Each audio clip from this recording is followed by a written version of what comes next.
Bismillahirrahmanirrahim. Assalamualaikum warahmatullahi wabarakatuh.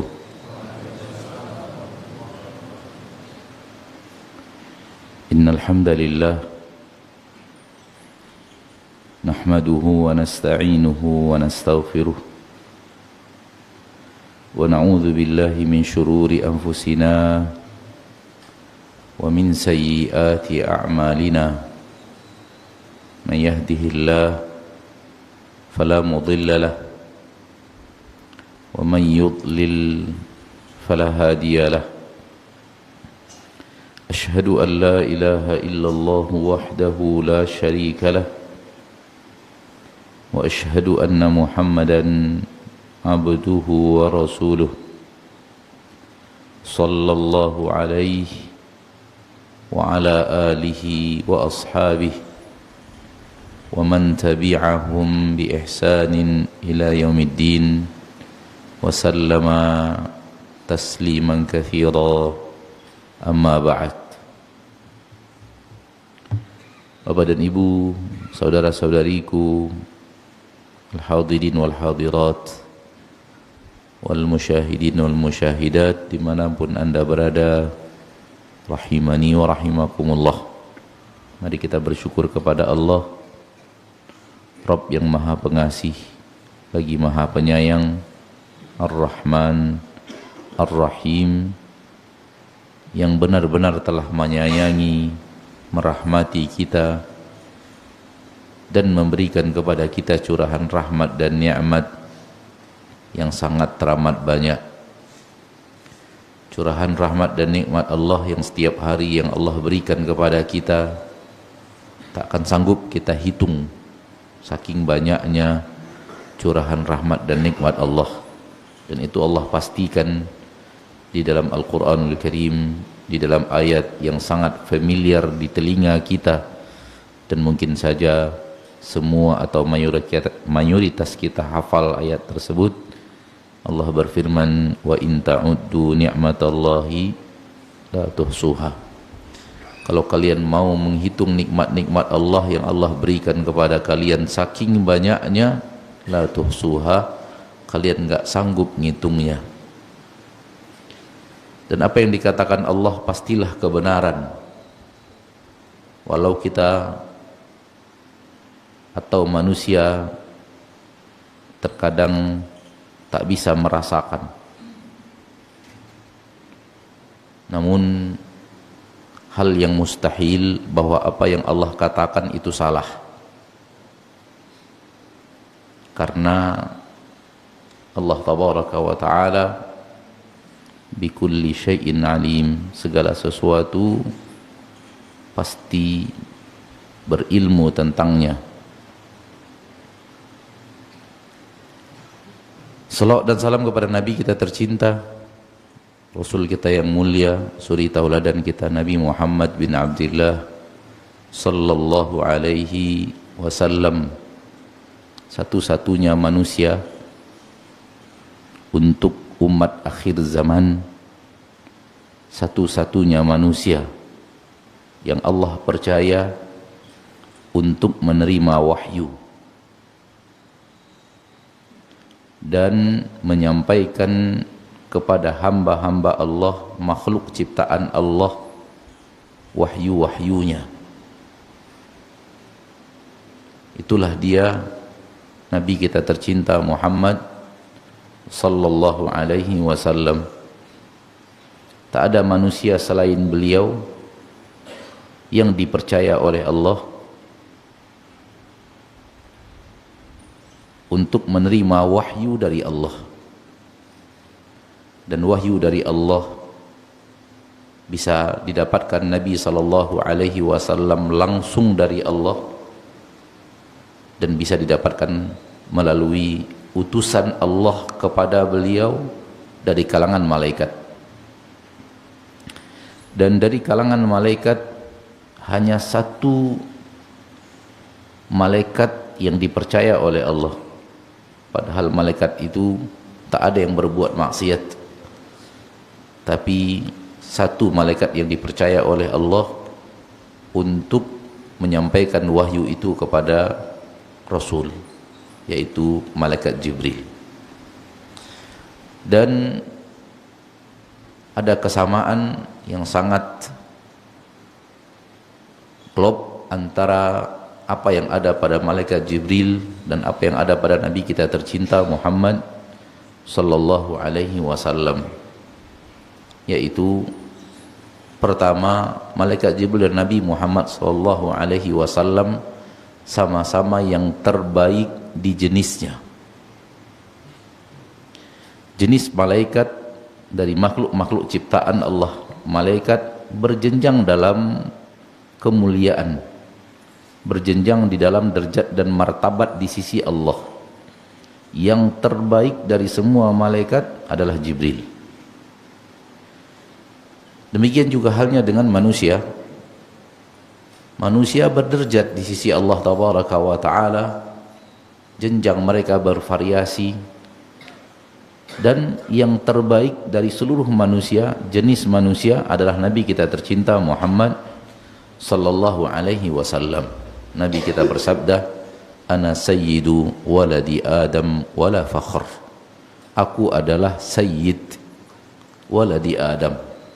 Aku adalah pemimpin yang terbaik, yang terdepan, yang paling mulia dari seluruh Bani Adam, wala fakhr, dan tidak ada kesombongan.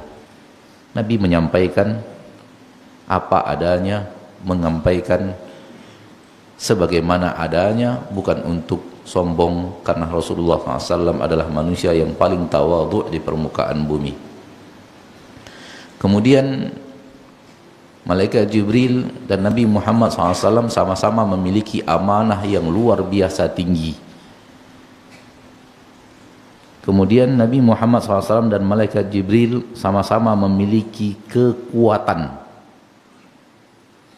Walau kekuatan ini tentu masing-masing jenis berbeda-beda, namun sama-sama kuat. Sama-sama memiliki kekuatan. Malaikat Jibril memiliki kekuatan dengan kekuatan Allah malaikatnya, dan Nabi kita tercinta SAW adalah orang yang sangat kuat dari sisi manusianya. Bapak Ibu bisa lihat bahwa ketika wahyu pertama diturunkan Allah di Gua Hira, setelah itu diturunkan Al-Muddathir, diperintahkan Nabi SAW untuk menyampaikan agama, yang agama itu belum ada manusia ketika itu di permukaan bumi yang beragama seperti itu. Artinya apa? Engkau akan memulainya seorang diri. Engkau akan memulainya apa? Seorang diri. Yang akan dihadapi dunia. Kalaulah bukan orang yang memiliki kekuatan, keberanian yang luar biasa, yang ada mundur. Akan tetapi Nabi SAW menerimanya dari Allah, sebuah, mungkin dalam bahasa kita, sebuah cabaran berat. Kalau boleh kalau tidak salah anak membicarakannya dari bahasa kita Melayu, cabaran atau jabaran? Pakai ya. Allah memberikan sebuah tantangan berat, cabaran berat untuk Nabi kita tercinta sallallahu alaihi wasallam. Sendiri berhadapan dengan dunia, namun beliau adalah manusia yang sangat kuat dalam kebenaran, kuat di dalam tak gentar berhadapan dengan rintangan.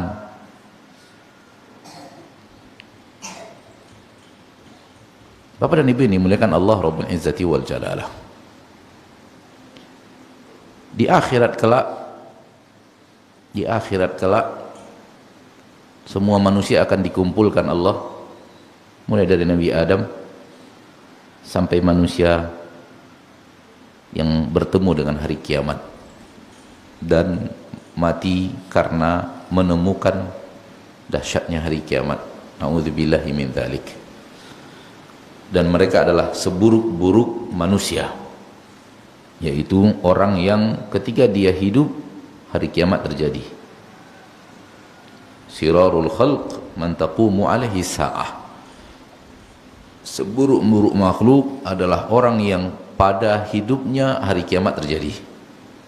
Pada saat itu dia hidup menyaksikan datangnya dahsyatnya kiamat. Semua manusia akan berkumpul dan semua manusia saling mengenal. Allah berikan sesuatu yang di dunia tidak ada, yaitu langsung saling mengenal. Maka manusia mengenal itu Nabi Adam, itu Nabi Nuh, itu Nabi Musa, itu Nabi Isa, itu Nabi Ibrahim, itu Nabi Zakaria dan semacamnya. Dan salah satunya pasti itulah dia Nabi Muhammad sallallahu alaihi wasallam. Terlihat dari hadis asy-syafa'atul uzma, hadis syafaat yang sangat besar untuk Nabi kita tercinta. Penduduk mahsyar berbondong-bondong datang kepada Nabi Adam. Berarti mereka mengenal yang mana yang Nabi Adam. Selama ini hanya nama, mengenal yang mana yang Adam. Nabi Adam dimintai syafaat, mengatakan saya tak bisa. Lalu mereka pergi ramai-ramai menuju Nabi Nuh. Nabi Nuh juga mengatakan tak mampu, pergi ramai-ramai menuju Nabi Ibrahim. Nabi Ibrahim juga menyatakan ketidakmampuannya dalam apa yang dimintakan kepada beliau. Kemudian ramai-ramai menuju Nabi Musa, Nabi Isa, dan mungkin saja wallahu alam nabi-nabi yang lainnya, dan terakhir kepada Nabi kita tercinta Muhammad sallallahu alaihi wasallam. Padahal yang bertemu dengan Nabi Muhammad sallallahu alaihi wasallam dalam hidup di dunia ini hanya umat dengan jumlah yang sangat terbatas dibanding penduduk mahsyar. Intinya adalah kita bertemu dengan Nabi kita Muhammad sallallahu alaihi wasallam yang telah menerima wahyu dari Allah dan telah menyampaikan wahyu itu kepada manusia, umat beliau, dan satu-satunya manusia yang dipercaya oleh Allah, khusus umat akhir zaman. Beliau sampai dunia kiamat hanya satu yang Allah letakkan padanya wahyu. Maka pasti Nabi Muhammad sallallahu alaihi wasallam lah yang paling tertinggi dalam keilmuan beragama, baik dari sisi ilmu atau dari sisi amal. Tak akan ada yang bisa menyaingi Nabi kita tercinta Muhammad sallallahu alaihi wasallam. Campakkan dalam dirimu sebuah kemustahilan, wahai saudaraku saudariku muslimin dan muslimat, yaitu sebuah kemustahilan itu adalah adanya seorang manusia lebih berilmu, lebih hebat amalnya dari Nabi Muhammad sallallahu alaihi wasallam. Itu hal yang mustahil. Campakkan kemungkinan ada itu di dalam akidah kita, di dalam katakanlah teori kita, di dalam hati kita. Campakkan sebuah kemustahilan itu. Adanya orang yang ternyata ilmunya lebih tinggi dari ilmu Nabi kita tercinta Muhammad sallallahu alaihi wasallam, atau amalnya lebih hebat daripada amal Nabi kita tercinta Muhammad sallallahu alaihi wasallam. Itu hal yang mustahil. Karena kalau itu kita yakini, Allah salah pilih orang. Lihat konsekuensinya yang sangat berat. Allah salah memilih tempat di mana Allah tabaraka wa taala mempercayai wahyu dan memerintahkan untuk menyampaikan wahyu.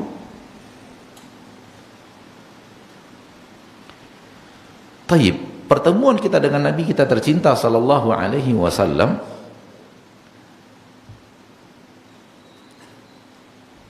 Nabi akan diminta oleh Allah, ditugaskan oleh Allah di hari kiamat kelak sebagai hakim atas amalan umatnya.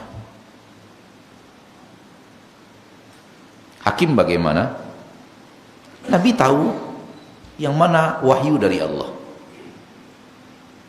yang mana pengamalan yang benar dari agama Allah. Nabi yang paling tahu, sebagaimana yang tadi kita katakan. Kemudian dihadapkan amalan umat, si fulan mengamalkan begini. Nabi yang paling tahu ini benar sesuai dengan apa yang saya ajarkan. ini salah, tidak lagi sama dengan apa yang saya ajarkan. Ini benar, ini benar, ini benar, yang ini salah, yang ini benar, yang ini salah, ini benar. Itu yang Anda sebut dengan hakim tadi. Di dalam Al-Quran surat An-Nisa, Allah tabaraka wa ta'ala berfirman, فَكَيْفَ إِذَا جِئْنَا مِنْ كُلِّ أُمَّةٍ بِشَهِيدٍ وَجِئْنَا بِكَ عَلَى هَؤُلَاءِ شَهِيدًا. Bagaimana nanti wahai Muhammad ketika kami datangkan untuk setiap umat ada saksi untuk amal umat itu. Kami akan datangkan, dan yang akan menjadi saksi untuk amal setiap umat adalah Rasul Allah yang Allah utus ke mereka. Wajibna bika ala haula'i syahida, dan kami akan datangkan engkau atas mereka sebagai saksi benar atau tidak benarnya ilmu mereka dalam syariat, benar atau tidak benarnya amal mereka dalam syariat. Dan pasti ketika yang menilainya Nabi SAW mustahil salah. Kenapa? Karena beliau menerima wahyu dari Allah. Beliau yang menerima wahyu dari Allah, dan beliau yang paling tahu syariat Allah, dan beliau yang paling terdepan mengamalkan syariat Allah. Sehingga ketika dihadapkan amal kita umatnya, beliau yang menilai, beliau yang menjadi saksi di hadapan Allah akan benarnya amal tersebut atau sebaliknya, tidak benarnya amal tersebut. Poin-poin di atas memberikan kepada kita sebuah kesimpulan penting yang sangat penting yang harus kita perhatikan dalam hidup kita di dunia, yaitu benar bahwa kita tidak bertemu dengan Nabi kita tercinta, namun kita dituntut untuk tahu apa yang beliau ajarkan untuk diamalkan. Memang kita tidak bertemu Nabi kita, namun kita dituntut oleh Allah untuk mengetahui apa yang beliau katakan, apa yang beliau dakwahkan, dan mengamalkannya sesuai dengan apa yang beliau ajarkan. Dan ini makna ketaatan kepada Rasul yang ada di dalam syariat. Taat kepada Rasul adalah taati apa semua yang beliau perintahkan, tinggalkan apa semua yang beliau larang, yakini, percayai apa semua yang beliau sampaikan dari hal-hal gaib yang sangat banyak yang beliau sampaikan. Dan di poin yang keempat, jangan beribadah kepada Allah kecuali dengan apa yang telah beliau syariatkan. Ini dia hak Rasul dari umatnya. Apa yang beliau perintahkan, umatnya diwajibkan untuk taat. Apa yang beliau larang, umatnya diwajibkan untuk meninggalkan. Dan apa yang telah beliau sampaikan, beritakan, kabarkan, umatnya diwajibkan untuk mempercayai semuanya, dan tak boleh satu pun yang tidak dipercayai kalau itu sah dan sahih dari Nabi Muhammad sallallahu alaihi wasallam. Dan yang keempat, jangan coba-coba beribadah kepada Allah kecuali sesuai dengan apa yang telah beliau sampaikan dari syariat Islam. Ini yang ana maksud, bahwa walau kita tidak bertemu Nabi kita tercinta Muhammad sallallahu alaihi wasallam, namun kita dituntut untuk tahu apa yang beliau ajarkan untuk kita amalkan. Untuk apa? Untuk selamat nanti di padang mahsyar, di saat Rasul menjadi hakim atas amal kita. Di saat Rasul menjadi saksi di hadapan Allah benar dan tidak benarnya amal umatnya. Kalau ini kita kerjakan di dunia, harapan terbesar yang kita inginkan adalah mayoritas amal kita sesuai dengan apa yang Rasul ajarkan. Untuk mencapai 100% benar, hal yang mungkin sangat terlalu sulit untuk digapai. 100% benar amal tersebut. Namun harapan yang terbesar kita adalah dari sekian banyak amal kita di dunia, maka mayoritasnya sesuai dengan ilmu yang telah beliau ajarkan, sesuai pengamalannya dengan bagaimana beliau mengajarkan, mengamalkan ilmu tersebut. Sampai di poin ini, sampai di step ini, ada di antara kita yang merasa, Ustadz kayaknya aneh apa yang antum sampaikan itu. Tolong angkat tangan. Kayaknya kata-kata Ustadz ini aneh kok harus begitu pula. Ya kalau kita mau ibadah terserah kita, yang penting ibadah gitu.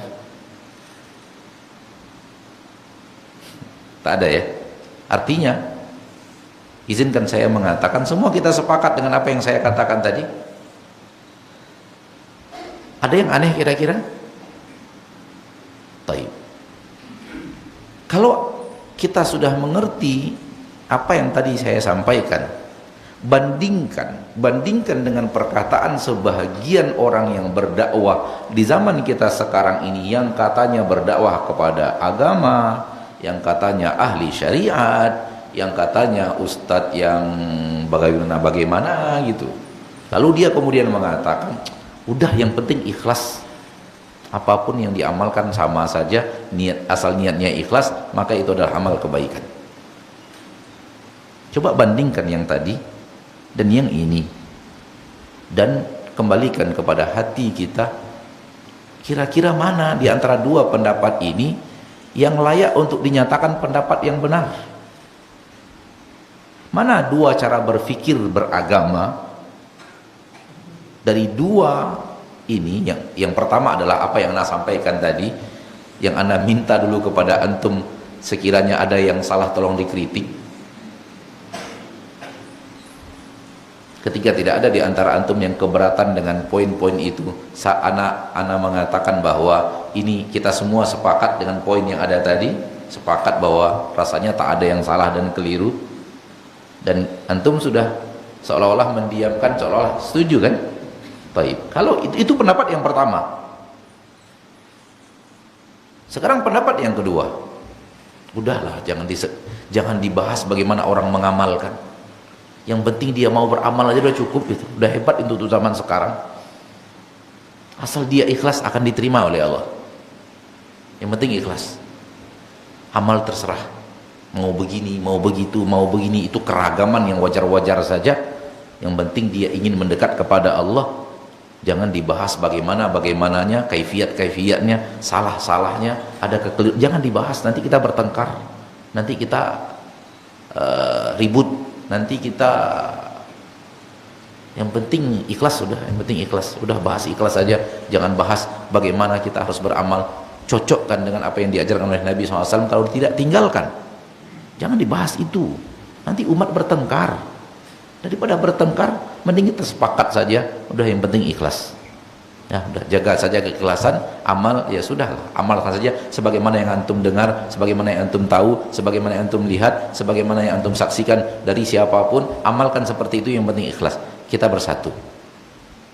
Kira-kira saudaraku, mana di antara dua pendapat ini yang syariat?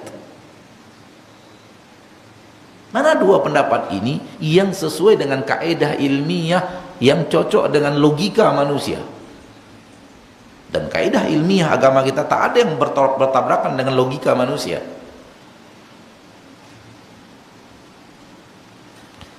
Saya yakin dan percaya di hadapan saya sekarang banyak para ahli ilmu di bidangnya. Mungkin ilmu matematika, mungkin ilmu bahasa, mungkin ilmu fisika, mungkin ilmu kimia, mungkin ilmu bangunan, arsitek, mungkin ilmu yang lainnya. Kalau seandainya cara beragama di poin kedua tadi diterapkan dalam bab ilmiah yang antum kuasai, kira-kira antum akan memandang apa? Paham anda maksud? Saya ahli kimia, saya tahu rumus kimia, saya belajar mulai dari SMA, itu yang paling saya gandrungi, yang saya suka ilmu itu. Kemudian saya kuliah, setelah itu saya lanjutkan S2, S3, kemudian saya riset, sekarang saya sudah menjadi profesor, kemudian saya riset lagi sehingga menjadi profesor yang sifatnya bukan profesor sembarang profesor, tapi profesor tingkat tinggi. Kamu ngomong asal ngomong soal kimia, nggak pakai rumus yang benar, nggak, udahlah, Tidak usah dibahas salah nggak salahnya secara ilmu kimia, yang penting kita sepakat gitu.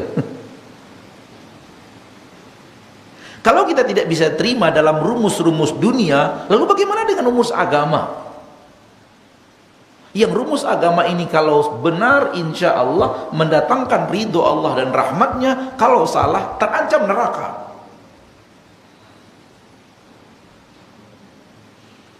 Kalau rumus kimia tadi salah, paling-paling meledak atau mati. Itu paling banter sudah itu. Sembarang saya campur bahan kimia, meledak, melelehlah badan tuh, meninggal.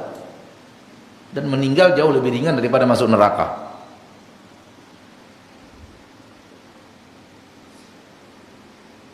Di dalam ilmu dunia saja manusia tidak bisa terima, asal aja tak mengikuti rumus ilmu yang benar. Sesuatu yang diamalkan tanpa ilmu, sesuatu yang dibangun di atas ilmu, pasti nggak benar, pasti berantakan.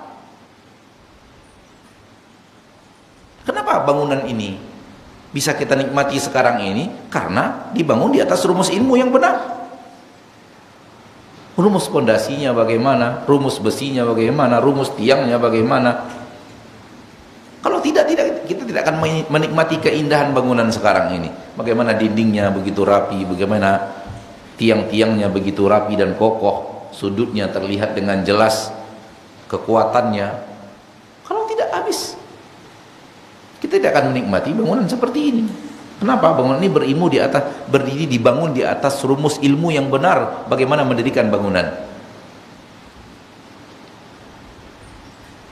Lalu kenapa dalam bab agama, ketika manusia diajak untuk mengetahui rumus yang benar, dan rumus yang benar itu pasti yang datang dari Nabi kita tercinta Muhammad sallallahu alaihi wasallam, ada orang yang kemudian mengatakan jangan dibahaslah itu, jangan dibahas, biar sajalah. Kemudian setelah itu mendatangkan hadis palsu, hadis yang dari nabinya tidak ada, dikarang-karang dan dibuat-buat. Ikhtilafu ummati rahmat, perbedaan pendapat di tengah umatku rahmat. Sudah, jangan dibahas. Itu sudah hal yang lumrah, berbeda-beda pendapat seperti itu, maka tak perlu lagi itu suara apa? Hujan. Oh, masya Allah. Allahumma barik. Allahumma shayyiban nabi. Bapak Ibu yang dimuliakan Allah tabaraka wa taala, maka saya tidak ingin memaksa siapapun, karena memaksa tidak boleh di dalam agama kita. Namun saya hanya ingin mengatakan, kalau memang menurut antum, setelah antum mendengar apa yang anak katakan tadi dalam rumus yang pertama benar, maka ayo amalkan seperti itu. Dan Allah berjanji untuk menjaga agama Rasul agar bertahan di permukaan bumi dan selalu ada.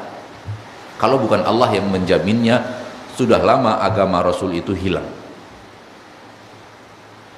Agama Nabi Isa sudah berubah 180 derajat hanya 3 abad pasca umat ditinggalkan oleh Nabi Isa. Di tahun ke-300 Masehi, agama itu sudah berubah total. Yang awalnya Rasul, Nabi, orang yang mulia, berubah sudah menjadi putra Tuhan, anak Tuhan. Sudah berubah. Agama Nabi Isa berubah. Itu hanya 3 abad pasca ditinggal oleh Nabi Isa alaihi salam. Dan agama Nabi Muhammad sallallahu alaihi wasallam, syariat Nabi Muhammad sallallahu alaihi wasallam sekarang ini sudah berjalan lebih daripada 14 abad. Dan siapapun di antara manusia muslim yang benar-benar ingin mengetahui ini benarkah Nabi mengatakannya, ini sahihkah Nabi mengatakannya atau tidak, diragukan, Nggak, masih diragukan ini Rasul berkata seperti ini atau ini palsu dari Nabi. Tidak ada. Nabi nggak pernah ngomong seperti ini. Siapapun di antara umat yang ingin sampai kepada poin ini di hari ini, dia bisa lakukan, dia bisa dapat.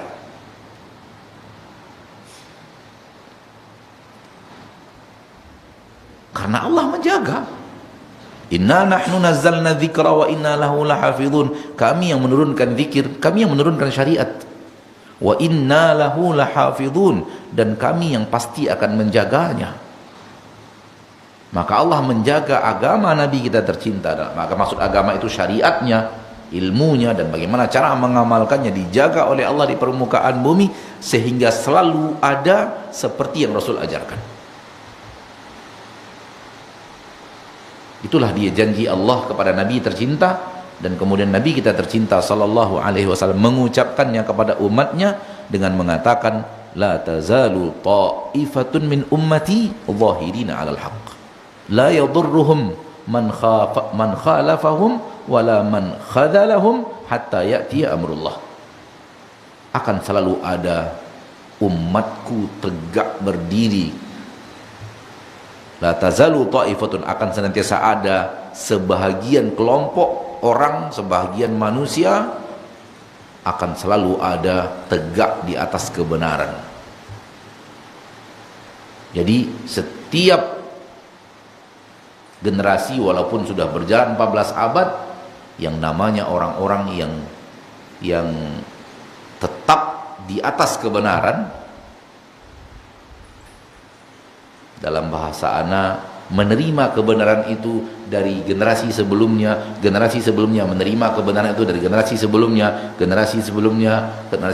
sebelumnya sampai zaman Nabi, sampai zaman Imam Syafi'i, Imam Ahmad, di generasi setelah sebelumnya dari Imam Sufyan Tsauri dan yang lainnya, dari generasi sebelumnya dari zaman Imam Alqamah, dari generasi sebelumnya para sahabat, dari Nabi kita tercinta, akan ada yang mewarisi kebenaran itu dari umatku. La yadurruhum man khalafahum, tidak akan memberikan mudarat kepada mereka siapapun yang berselisih dengan mereka, berbeda dengan mereka. Wala man khadalahum, juga tidak memberikan mudarat kepada mereka siapapun yang ingin menghinakan mereka.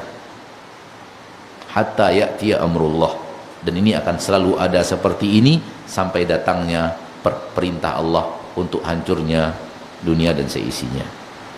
Maka ini janji dari Allah melalui lisan Rasulullah sallallahu alaihi wasallam untuk menjaga agama dan syariat. Agar apa? Agar bisa kita sebagai umat tahu yang mana yang benar diajarkan oleh Nabi kita, yang mana yang tidak benar. Karena kita dituntut untuk itu. Hai umat Islam, hai umat Nabi tercinta Muhammad SAW, hai orang-orang yang saya cintai, kaum muslimin dan muslimat, sebelum beramal kita dituntut untuk tahu dulu benar tidak amal itu seperti itu yang diajarkan oleh Nabi SAW. Itu yang Anda katakan tadi. Rumusnya harus sesuaikan dulu dengan Nabi SAW. Rumus ilmunya, rumus amalnya sesuaikan dengan apa yang diajarkan oleh Nabi SAW. Kalau kemudian sudah sesuai rumusnya, maka amalkan sesuai dengan rumus amal yang telah diajarkan oleh Nabi kita tercinta sallallahu alaihi wasallam. Namun di zaman kita sekarang ini, apa yang kita saksikan, ya justru yang seperti ini dianggap pemecah belah umat. Subhanallah, mecah belahnya dari mana? Kita mengajak umat untuk mengikuti Rasul tercinta, agar kemudian di akhirat ketika bertemu Rasul tercinta, amalnya seperti yang kita katakan tadi, berharap mayoritas amal. Karena manusia memiliki kekurangan yang sangat lengket dalam apa ya, kekurangan dan kekhilafan yang sangat menempel dalam tabiatnya. Maka untuk 100% benar sulit.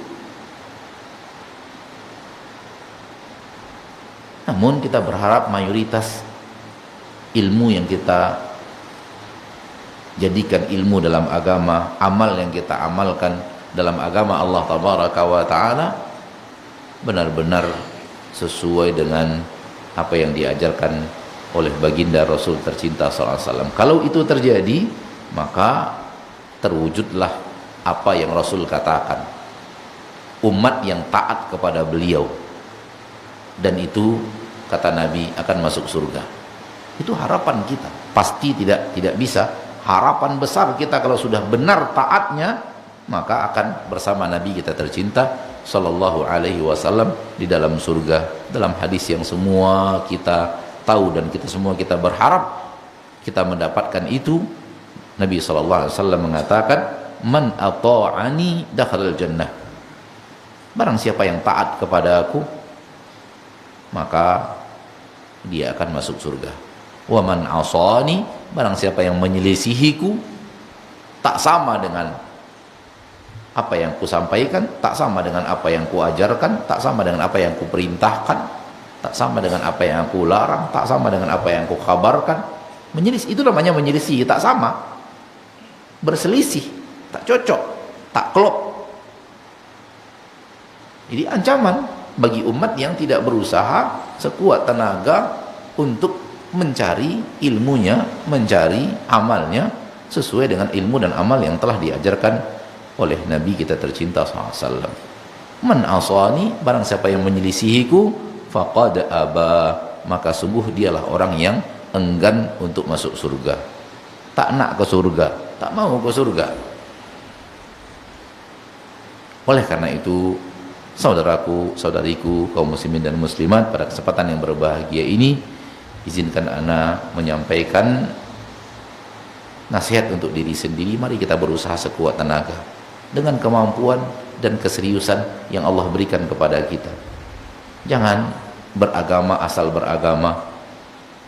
Yang penting masyarakat kita melakukannya harus seperti itu. Saya nggak bisa lepas daripada kebiasaan masyarakat karena.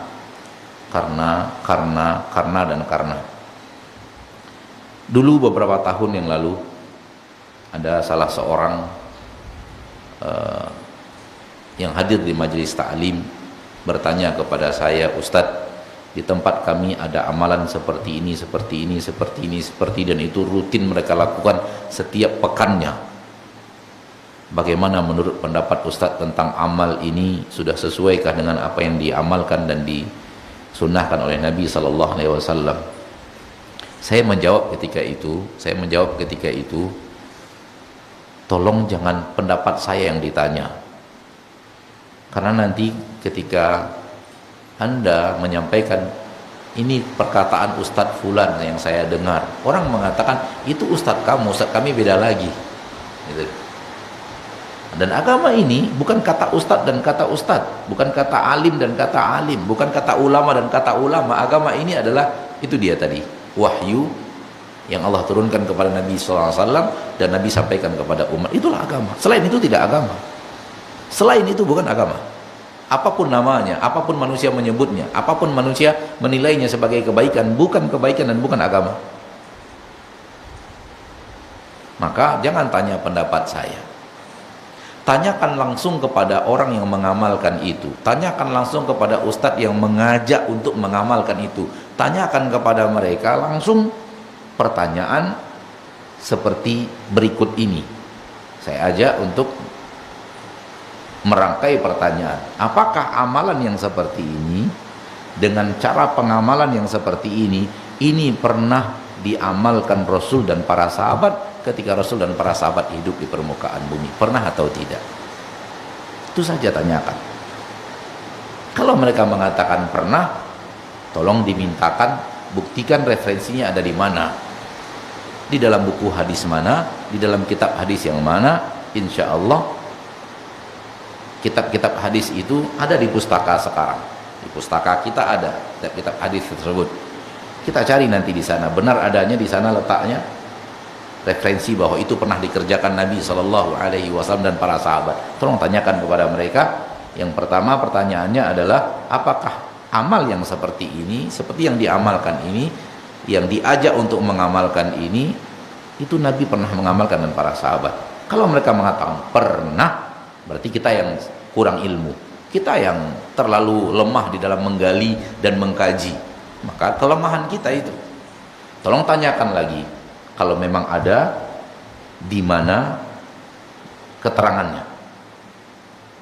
Dan silahkan ya, bertanya kepada mereka dan para orang-orang yang mengajak untuk mengamalkan itu.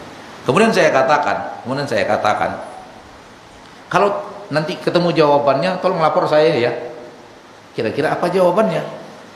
Gitu. Maka berselang beberapa waktu, sebahagian yang hadir di majelis itu mulai memberikan laporan.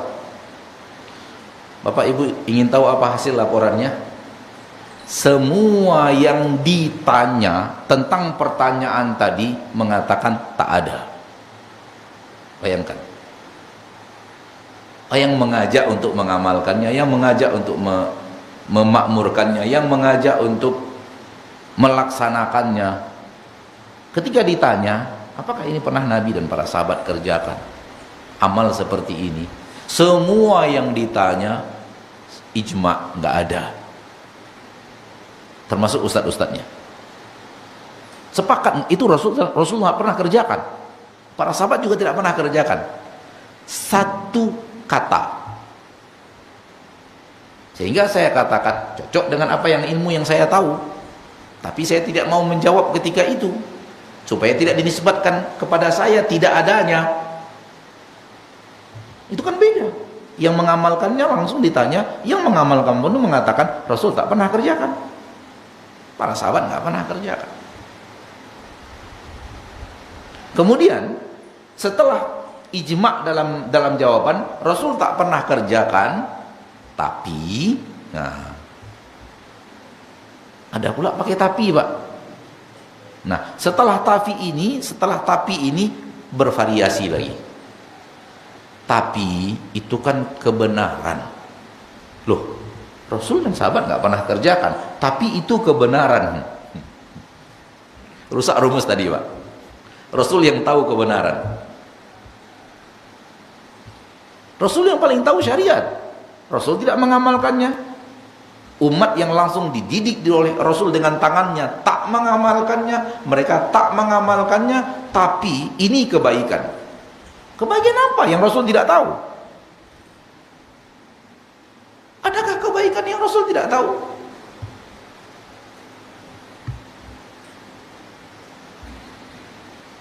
Wajib 5 menit lagi, 7 menit, 8 menit gitu, nggak boleh. Kebaikan apa yang Rasul tidak tahu?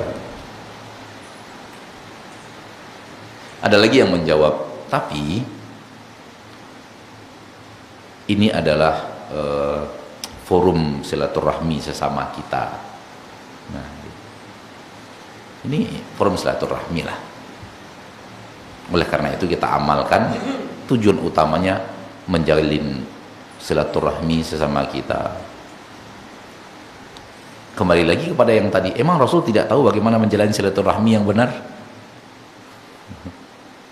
Sehingga ada cara menjalani silaturahmi yang benar yang Rasul tak tahu, sehingga Rasul tak pandai mengamalkannya, tak mengamalkannya ketika beliau hidup.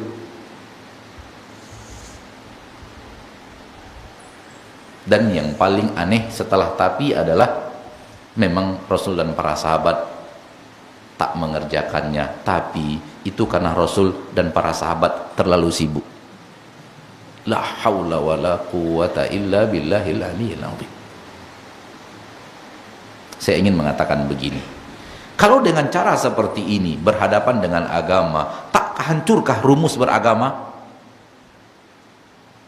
Tak hancurkah agama Nabi? Dan kalau bolehlah dirubah cara-cara seperti ini, direkayasa cara yang lain yang kemudian dinisbatkan ini agama Islam yang harus kita kerjakan.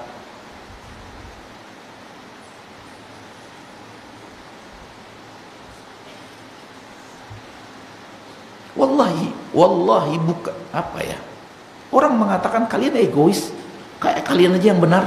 Bukan demikian, bukan demikian. Ayo kita sama-sama benar, gitu loh. Ayo kita berusaha meninggalkan yang salah agar amal kita benar, agar ketika nanti di akhirat semua kita menang dan beruntung masuk surga taat kepada Nabi Muhammad sallallahu alaihi wasallam. Bukan soal adu argumentasi, bukan soal menang-menangan berdebat, bukan soal ingin selalu terdepan dalam, enggak ada alasan seperti itu, enggak seperti itu. Tapi ingin mengajak, ayo saudaraku, kita ini umat Nabi Muhammad, punya kewajiban yang sama. Kita ini umat Nabi Muhammad, wajib ikut Nabi Muhammad. Yang namanya ikut itu apa? Rasul kerjakan, kita kerjakan. Rasul tak kerjakan, kita tak kerjakan. Itu yang namanya ikut. Kalau Rasul belok kanan, kita belok kanan. Kalau Rasul belok kiri, kita belok kiri. Itu yang namanya ikut. Rasul berhenti, kita berhenti. Rasul maju, kita maju. Jangan Rasul berhenti, kita maju. Rasul maju, kita berhenti. Itu kan yang namanya ikut. Nah, untuk ikut seperti itu perlu ilmu. Perlu ilmu. Apa yang dilakukan Rasul dalam bab ini? Oh, Rasul begini, ayo kita begitu. Oh, Rasul melakukan seperti ini, ayo kita seperti itu. Oh, Rasul ternyata melakukannya begini, ayo kita seperti itu. Itulah dia. Dari A sampai Z, nggak ada yang lain. Tujuannya agar sama-sama taat kepada Nabi SAW, agar sama-sama mengikuti apa yang diajarkan Nabi SAW, agar sama-sama bahagia ketika mayoritas amalnya nanti. Mudah-mudahan harapan besar dengan cara seperti ini mayoritasnya sesuai dengan apa yang diajarkan Nabi SAW. Kalau ada yang salah, minor gitu kesalahannya, dan harapannya diridhoi Allah, dicintai Rasulullah, disukai Rasulullah SAW. Sudah lebih 5 menit dari yang diberikan kepada saya tadi melalui kode handphone. Ustaz, 5 menit lagi maksimal materi. Ya sudahlah, kita ikut saja rumus panitia dalam waktu. Sampai di sini materi Anda pada kesempatan yang berbahagia ini. Waktu yang tersisa kita gunakan untuk menjawab pertanyaan. Wassallallahu wasallam wa baraka wa an'am ala abdihi wa rasulihi Muhammad.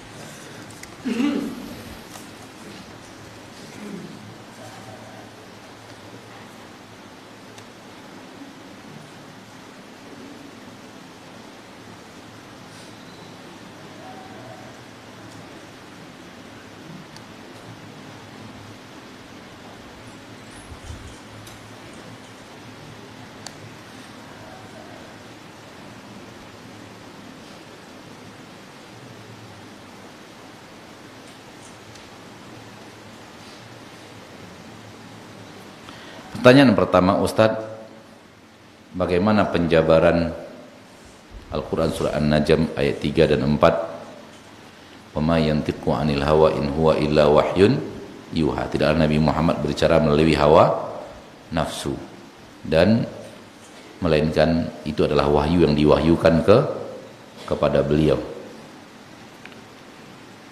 Bagaimana penjabaran ayat tadi dengan perbuatan Nabi dan ucapan beliau ketika beliau dialog biasa dengan istri, pembicaraan dengan istri, salah dalam masalah pertanian kurma ketika beliau mengatakan andai kalian tidak mentalqih kurma, salah beliau dalam bab itu, ya.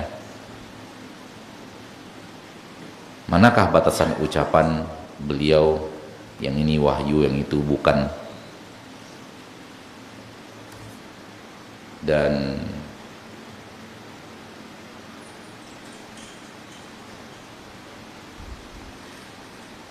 manakah batasan ucapan beliau adalah wahyu yang tidak boleh kita ingkari? Akhi fiddin, Rasulullah SAW diutus untuk perkara agama, bukan untuk perkara dunia. Maksud ana begini, agar jangan salah paham.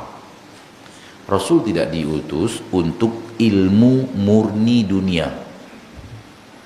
Ilmu murni dunia. Rasul tidak diutus untuk itu. Rasul diutus untuk ilmu murni agama. Oleh karena itu, terlalu banyak rumus dunia itu tidak ada dalam Al-Quran dan Hadis. Terlalu banyak rumus ilmu dunia, murni ilmu dunia itu tidak ada dalam Al-Quran dan Hadis. Tapi seluruh masalah agama komplit dari A sampai Z ada di dalam hadis-hadis Nabi Muhammad sallallahu alaihi wasallam.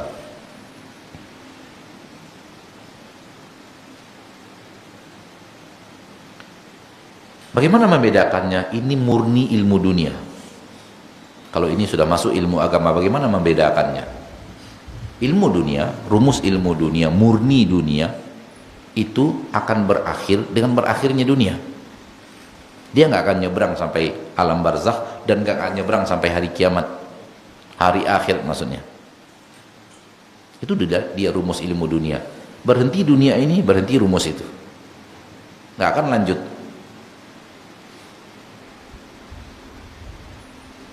Rumus membuat pesawat, berhenti dunia, berhentilah rumus itu, nggak akan ada lagi orang buat pesawat. Rumus membuat nuklir, rumus matematika, rumus bangunan, rumus itu ilmu dunia murni. Ilmu dunia murni berakhir dengan berakhirnya usia dunia, karena dia memang ilmu dunia murni. Dunia habis, dia pun habis. Jangan, takkan ditanya di akhirat.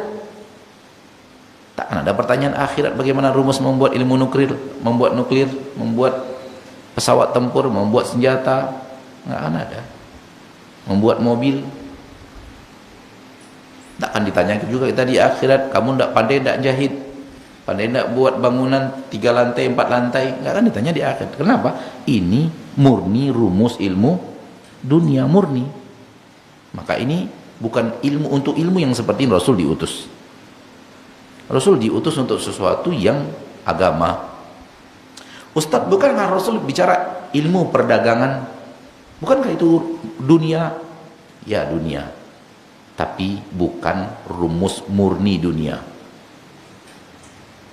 Apabila Rasul bicara ilmu perdagangan, beliau mengatakan bagaimana transaksi yang dihalalkan, mana transaksi yang diharamkan.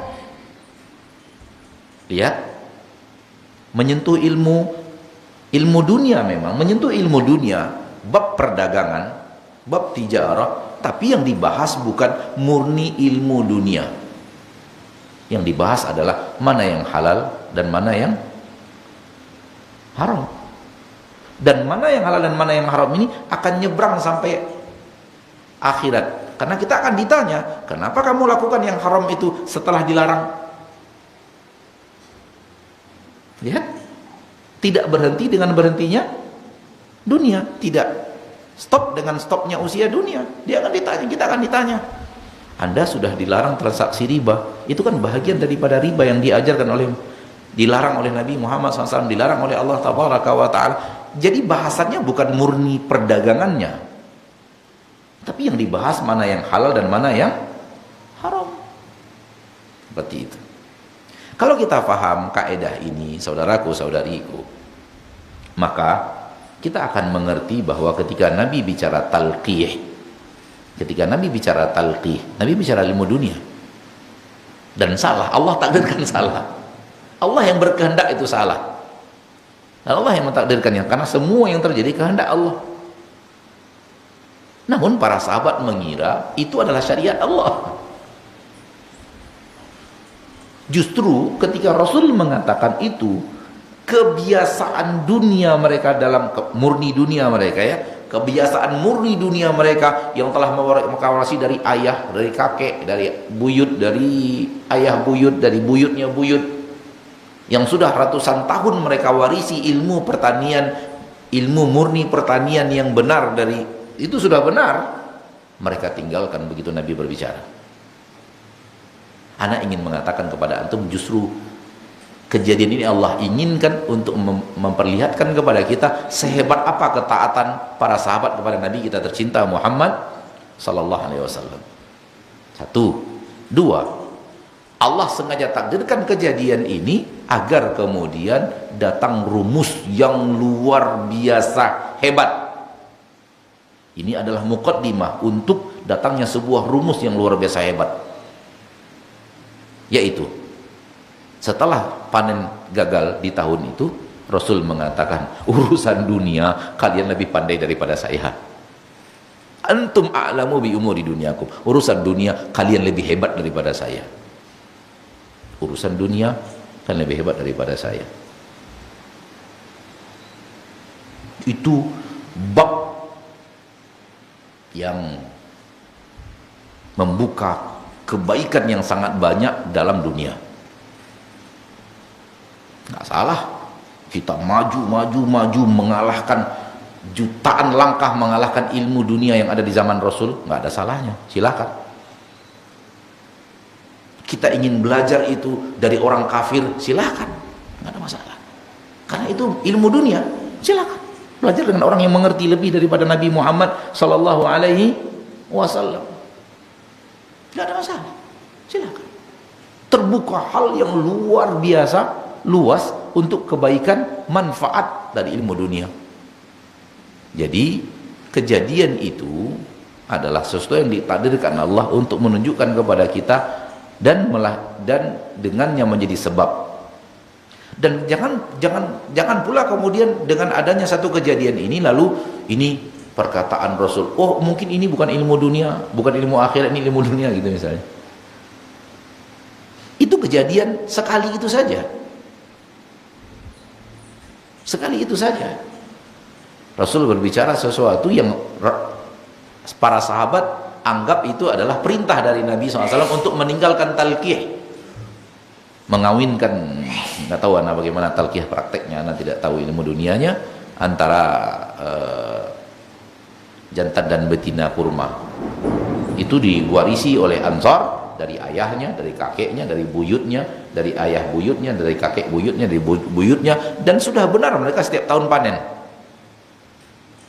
Namun ketika Rasul berbicara itu, mereka kira itu adalah perintah untuk tidak mentalqih, merupakan bahagian daripada hal yang wajib mereka taat kepada Nabi SAW.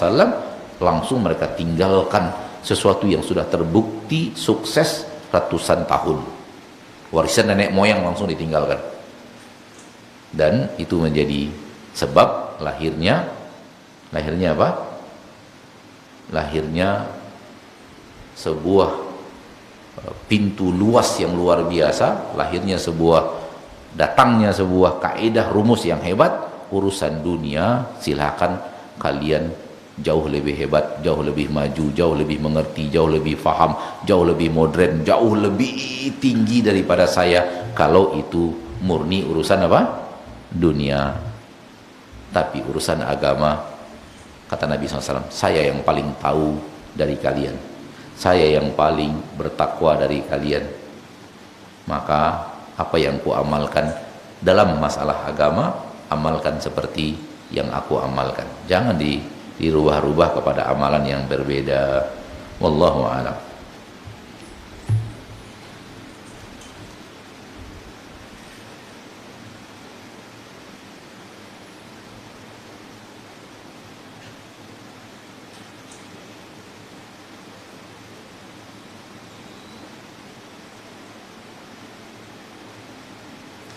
Jika seseorang beramal ikhlas seperti haji, lalu beberapa waktu kemudian timbul riya, apakah amal tersebut hilang?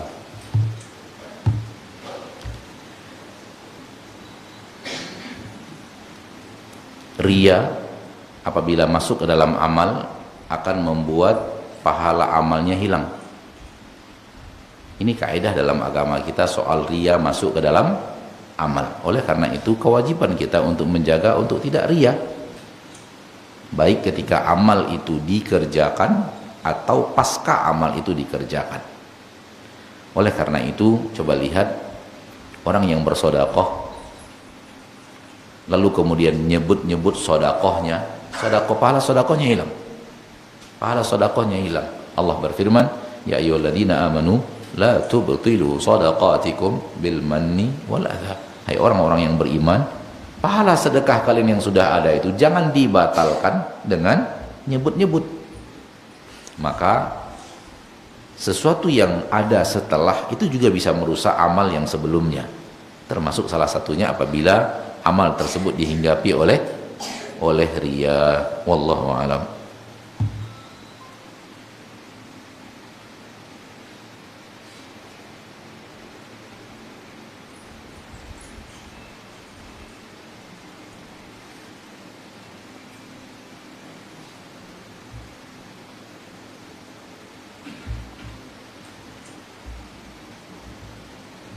Kita diwajibkan untuk mendengar dan taat kepada pemimpin. Jika kita diamanahkan pekerjaan atau program yang mana kita tahu bahwa program tersebut akan berpotensi gagal karena masalahnya ada korupsi, apakah kita tetap wajib dan taat melaksanakannya? Yang ada dalam agama kita adalah hukum umum, hukum asal kepada pemimpin itu adalah ketaatan. Hukum asalnya adalah ketaatan.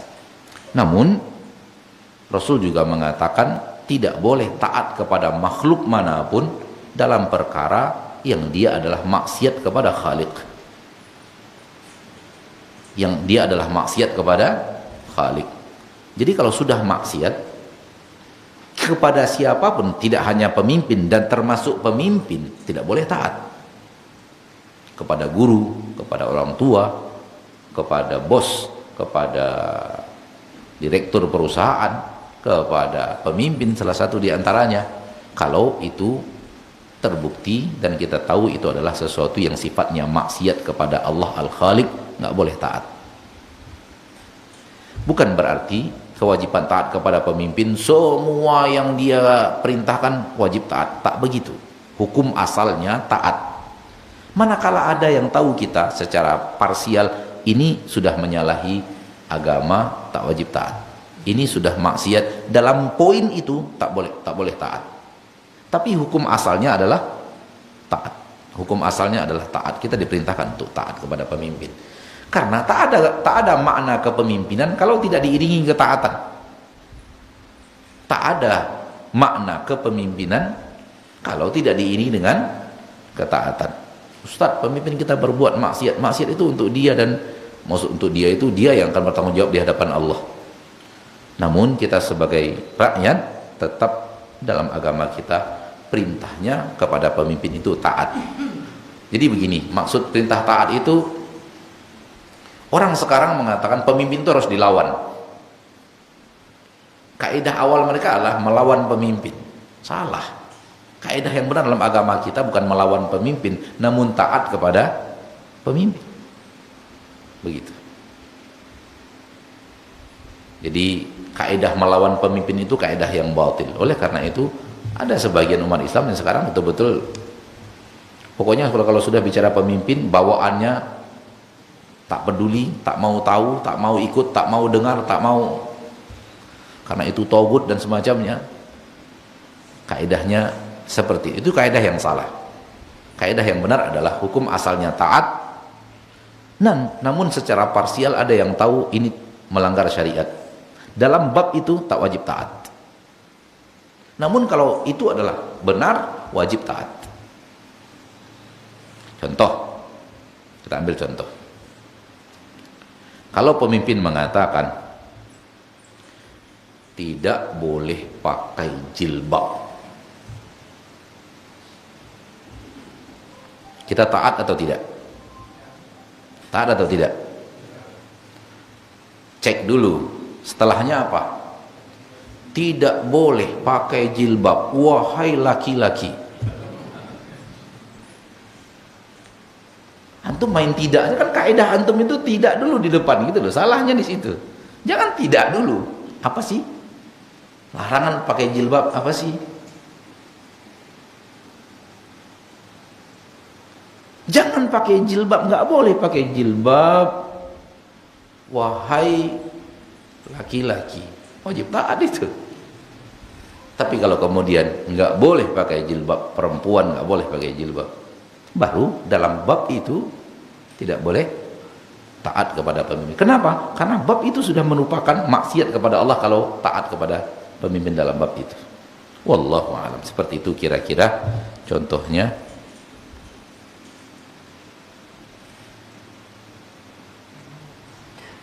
Ya, pertanyaan di bawah terjawab. Jadi memang apabila kita lihat Al-Quran dan baca Al-Quran, yang ada adalah ati'ullah wa ati'ur rasul wa ulil amri. Oleh karena itu kita katakan tadi, kaidah umumnya taati. Kaidah umumnya taati. Karena dia masuk dalam ayat ini, hai orang yang beriman, taati Allah, taati Rasul dan pemimpin. Wa subhanallah, Allah mendatangkan Al-Quran itu kalimatnya detail. Lihat, taat kepada Allah pakai kalimat ati'u, taat kepada Allah. Itu artinya ketaatan mutlak. Begitu taat kepada Rasul juga didatangkan kalimat ati'u, taatlah. Ati'ullah wa ati'ur rasul. Untuk Allah didatangkan kalimat ati'u, untuk Rasul didatangkan kalimat ati'u. Berarti ketaatannya kepada Allah dan Rasul mutlak. Kepada pemimpin tidak didatangkan kalimat ati'u, karena mutlaknya itu tak ada. Ketaatan mutlak nggak ada, nggak boleh.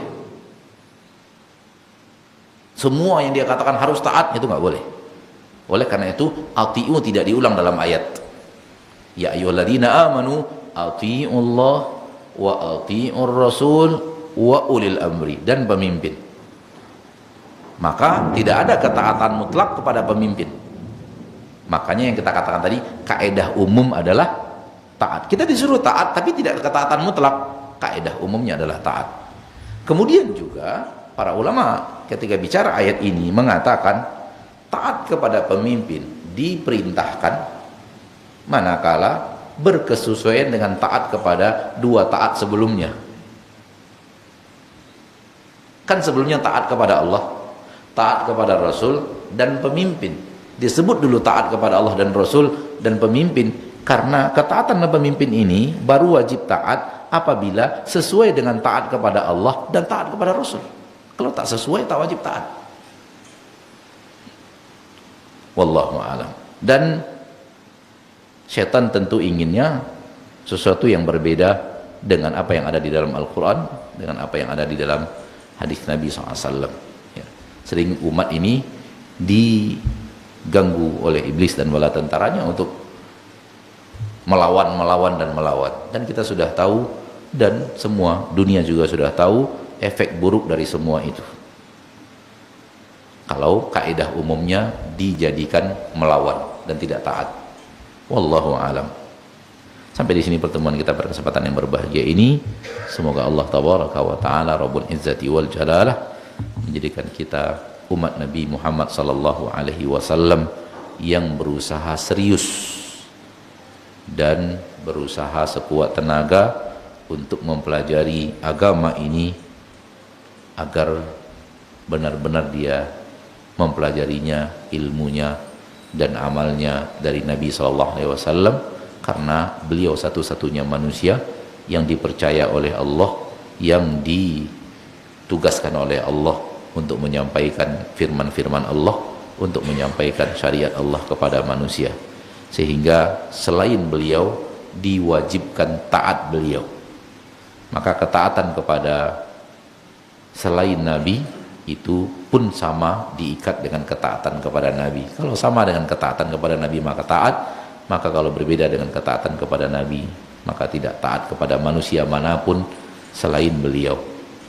Oleh karena itu mari kita berusaha melakukannya, mari kita serius menjalankannya, karena kalau tidak akhirat kita bisa berbahaya. Kalau seandainya ternyata dengan tidak serius dalam mengetahui dan mengamalkan seperti yang Nabi ajarkan, maka amalan banyak ditolak. Kalau amalan banyak ditolak dan amalan yang ditolak itu tidak diletakkan di timbangan amal soleh, karena ditolak. Dan Rasulullah SAW sudah tegas mengatakan, man amila amalan laisa alaihi amruna fahuwa raddun. Barang siapa yang mengamalkan amalan yang tidak sesuai dengan apa yang kami perintahkan, maka itu akan ditolak oleh Allah. Oleh karena itu, mari kita sayangi diri kita dengan cara yang tadi, agar kemudian amal kita banyak yang diterima, sehingga diletakkan dalam timbangan ketaatan di timbangan padang mahsyar. Dan kita berdoa kepada Allah Tabaraka wa Ta'ala agar kaum muslimin, kaum muslimat benar-benar berusaha melakukan itu dengan maksimal. Dan akhirnya kita berdoa, ana berdoa agar semua kita yang hadir di majlis ini, Allah Tabaraka wa Ta'ala wafatkan di atas husnul khatimah. Allah Tabaraka wa Ta'ala ampunkan dosanya di yaumil hisab. Allah tutup dari kita pintu nerakanya, dan Allah bukakan untuk kita ridho dan surganya. Amin ya rabbal alamin. Subhanakallahumma wa bihamdika asyhadu an la ilaha illa anta astaghfiruka wa atubu ilaik. Assalamualaikum warahmatullahi wabarakatuh.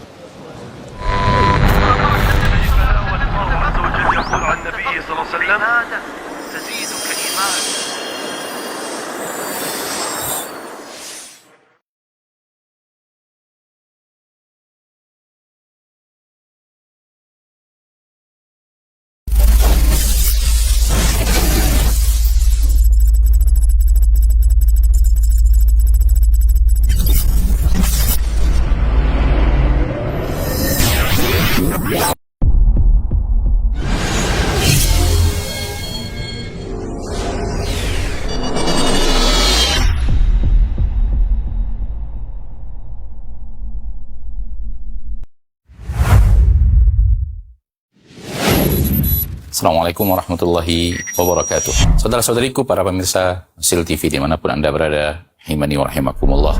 Semoga antum selalu berada